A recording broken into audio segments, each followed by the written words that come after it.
To my YouTube channel. હું છું તમારી સાથે ઝિંકલ. હું દરરોજ અલગ અલગ જગ્યાએ તમને ફરવા માટે લઈ જતી હોઉં છું. આજે આ મારા ટ્રેડિશનલ આઉટફિટ જોઈને તમે સમજી ગયા હશો. આપણે આજે એક મંદિરે દર્શન કરવા જવાનું છે. જી હા, આજે આપણે જવાનું છે ગુજરાતમાં આવેલા પ્રખ્યાત સાળંગપુર અથવા તો સારંગપુરના નામથી પ્રચલિત હનુમાનજીના દર્શન કરવા માટે. કહેવાય છે કષ્ટભંજન હનુમાન દાદા તમામ મનોકામના પૂર્ણ કરે છે. કોઈ પણ વ્યક્તિ જો પોતાના મનની ઈચ્છા હનુમાન દાદા સમક્ષ રાખે છે તો હનુમાન દાદા તેમની મનોકામના પૂર્ણ કરે છે. તો ચાલો યુટ્યુબના માધ્યમથી આજે તમને પણ હનુમાન દાદાના દર્શન કરાવું અને જઈએ કષ્ટભંજન હનુમાન દાદાના દર્શન કરવા માટે. તો અમદાવાદથી સારંગપુરનું અંતર લગભગ 140 કિલોમીટર જેટલું છે અને અમદાવાદથી સારંગપુર 2 કલાક અને 51 મિનિટમાં પહોંચી શકાય છે. તો આપણે પહોંચી ગયા છીએ સાળંગપુર. કષ્ટભંજન હનુમાનજીના દર્શન કરવાના છે, તો ચાલો અમારી સાથે. મિત્રો, જ્યારે પણ તમે આ મંદિરે આવશો તમને 2 ગેટ જોવા મળશે, એક આગળનો ગેટ અને એક પાછળનો ગેટ. અત્યારે હું જે ગેટથી અંદર પ્રવેશ કરી રહી છું તેનો ખૂબ ઓછો ઉપયોગ થાય છે. ગેટની ઉપર લખવામાં આવેલું છે શ્રી કષ્ટભંજન દેવ સત્ય છે અને આ ગેટથી જ્યારે પણ તમે અંદર પ્રવેશ કરશો સામે જ તમને મંદિર દેખાશે. હવે જે બીજો ગેટ છે તે પણ તમને બતાવી દઉં. તો આ છે બીજો ગેટ. સામાન્ય રીતે બધા જ લોકો આ ગેટથી જ અંદર પ્રવેશ કરતા હોય છે અને જે કાર પાર્કિંગ છે તે પણ આ ગેટમાંથી જ તમને મળશે. એટલે આ ગેટથી તમે આવશો, ત્યારબાદ અંદર જઈશું એટલે એક બોર્ડ નજરે પડશે. બોર્ડની ઉપર લખેલું છે શ્રી કષ્ટભંજન દેવ હનુમાનજી મંદિર સાળંગપુર ધામ આપનું હાર્દિક સ્વાગત કરે છે. ગુજરાતના બોટાદ તાલુકામાં આવેલું સાળંગપુર ધામ ભારતભરમાં હનુમાનજીના જેટલા પણ મંદિરો છે એ તમામમાં ઘણું જ વિશેષ ગણવામાં આવે છે. હું તો ઘણા સમયથી અહીંયા આવવા માટેનો પ્લાનિંગ કરી રહી હતી, પરંતુ છેક અત્યારે મેળ પડ્યો.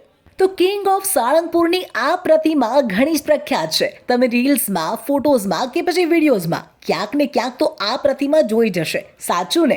તો તારીખ 5 એપ્રિલ 2023ના રોજ હનુમાન જયંતિના દિવસે આ મૂર્તિનું અનાવરણ કરવામાં આવ્યું હતું. આ પ્રતિમા પંચધાતુમાંથી બનેલી છે.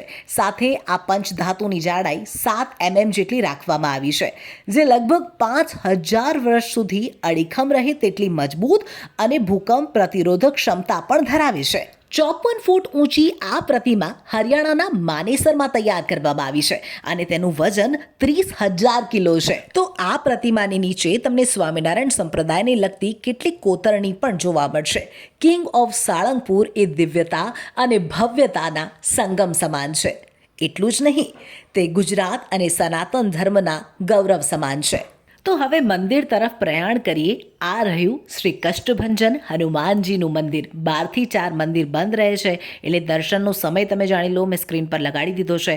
અને 4 વાગે મંદિર ખુલે એ પહેલાં તો જુઓ, આટલી લાંબી કતાર અહીંયા લાગી ગઈ છે. સ્ત્રી અને પુરુષની અલગ અલગ લાઈન છે. તો અમે પણ આ કતારમાં જોડાઈ ગયા છીએ અને રાહ જોઈ રહ્યા છીએ કે ક્યારે મંદિરના દ્વાર ખુલે છે. તો આખરે આતુરતાનો આવ્યો અંત અને મંદિરના દ્વાર ખુલી ગયા છે. ઘણા બધા લોકો આ મંદિરની માનતા રાખતા હોય છે અને માનતા પૂર્ણ થયા બાદ અહીં દર્શન કરવા માટે આવતા હોય છે. મંદિરના ઇતિહાસની જો વાત કરવામાં આવે તો સારંગપુર ધામની સ્થાપના 1905માં શ્રી ગોપાલનંદ સ્વામી દ્વારા કરવામાં આવી હતી. કહેવાય છે કે એક સમય આ ગામ શાપિત હતું. આ ગામમાં 3 વર્ષ સુધી અકાળ પડ્યો હતો, કારણ કે આ ગામ પર શનિદેવનો પ્રકોપ હતો.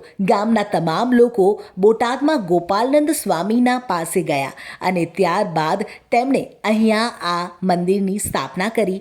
કષ્ટભંજન હનુમાનજીએ ગામના તમામ લોકોના કષ્ટ દૂર કરી દીધા અને ત્યારથી આ મંદિરે તમામ ભક્તો આ જ રીતે દર્શન કરવા માટે આવતા હોય છે. મંદિરની વાસ્તુકલા ઘણી જ આકર્ષક અને અદ્ભુત છે અને અહીંયા હનુમાન ભગવાનની જે મૂર્તિ છે તે પણ તમને થોડીક અલગ જોવા મળશે. તેમનો હસતો ચહેરો અને દાંત નજરે પડશે. તેમના પગમાં શનિદેવ સ્ત્રી સ્વરૂપે છે અને આજુબાજુ તમામ જે વાનરો છે તેની પણ અહીંયા પૂજા થાય છે. તો આપણે જ્યારે નજીક પહોંચીશું હું તમને મૂર્તિ બતાવીશ અને નજીકથી પણ હનુમાનજીના દર્શન કરાવીશ. અત્યારે તો મારી આજુબાજુ એટલા બધા ફોન ચાલુ છે, ઘણા લોકો વિડીયો કોલના માધ્યમથી પોતાના ઘરે આ હનુમાનજીના દર્શન કરાવી રહ્યા છે. તો ઘણા લોકો ફોનમાં આ જે ઘડી છે, આ જે ક્ષણ છે તેને કેદ કરી રહ્યા છે. તો મિત્રો હવે આપણે કષ્ટભંજન હનુમાનજીની એકદમ નજીક પહોંચી ગયા છીએ. યુટ્યુબના માધ્યમથી તમે પણ હનુમાનજીના દર્શન કરો અને આશા રાખીએ કે હનુમાનજી આપ તમામ દર્શક મિત્રોના તમામ કષ્ટો, દુઃખ, દર્દ દૂર કરે. તો મંદિરમાં દર્શન કર્યા બાદ હવે આપણે ભોજનાલય તરફ જવાનું છે, કારણ કે સાળંગપુર ધામનું ભોજનાલય પણ ઘણું જ વખણાય છે. કહેવાય છે કે આ ગુજરાતનું સૌથી મોટું ભોજનાલય છે, જેમાં એક સાથે 10,000 લોકો જમી શકે તે પ્રકારની વ્યવસ્થા છે. પૂજા પાઠ ખંડની બાજુમાં જ આ ભોજનાલય આવેલું છે અને જેમાં સીડીઓની સાથે સાથે એસ્કેલેટર પણ લગાડવામાં આવ્યું છે અને આધુનિક સુવિધાઓથી સજ્જ આ ભોજનાલયને બનાવવામાં આવ્યું છે. 3 લાખ સ્ક્વેર ફૂટમાં ફેલાયેલા આ ભોજનાલયને બનાવવા માટે લગભગ 40 કરોડનો ખર્ચ થયો હતો. છેલ્લા કેટલાય વર્ષોથી દેશ વિદેશથી આવતા હજારો શ્રદ્ધાળુઓ માટે અહીંયા બંને ટાઈમ નિઃશુલ્ક ભોજનની વ્યવસ્થા છે. તો વિશાળ ભોજનાલય હોવા છતાં અહીંયા ભોજનની ગુણવત્તા અને સાથે સ્વચ્છતાનું પણ એટલું જ ધ્યાન રાખવામાં આવે છે. ભોજનાલયમાંથી આપણે બહાર આવી ગયા છીએ અને હવે ચાલો જોઈએ આસપાસ બીજું શું જોવાલાયક છે.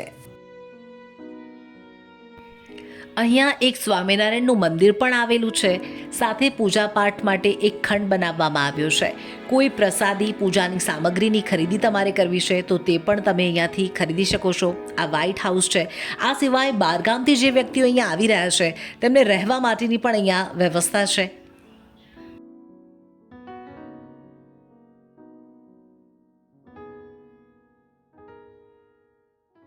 જો કોઈ વ્યક્તિ દાન આપવા માંગતું હોય, ડોનેશન આપવા માંગતું હોય તો તમામ પ્રકારના દાન અહીંયા સ્વીકારવામાં આવે છે. આ સિવાય કોઈ વ્યક્તિને શનિ નડતો હોય અને કોઈક વિધિ કરાવવાની જરૂર હોય તો તે પ્રકારની જે તમામ વિધિ છે તે પણ સાળંગપુર ધામમાં કરવામાં આવે છે. જ્યારે કોઈ વ્યક્તિની બાધા પૂરી થાય છે, માનતા પૂરી થાય છે ત્યારે પણ તમામ લોકો અહીંયા દર્શન કરવા માટે આવતા હોય છે. તો કષ્ટભંજન દેવ ટાટા બાય બાય. તો અહીંયા મમ્મી અંશુ માટે કાળો દોરો ખરીદી રહી છે. કહેવાય છે કે કાળો દોરો બાંધવાથી તમામ ડર દૂર થાય છે અને કોઈની નજર પણ લાગતી નથી.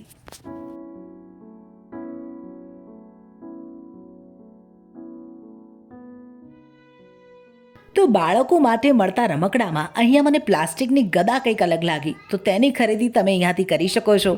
મિત્રો, આજના મારા ટ્રાવેલ બ્લોગમાં બસ આટલું જ. મારો બ્લોગ જો તમને થોડો પણ ગમ્યો હોય તો પ્લીઝ પ્લીઝ પ્લીઝ મારી ચેનલને સબસ્ક્રાઇબ કરી લેજો, જેનાથી મને વધુ આવા વિડીયો બનાવવા માટે પ્રોત્સાહન મળશે. અને હવે મળીએ નેક્સ્ટ ટ્રાવેલ બ્લોગમાં.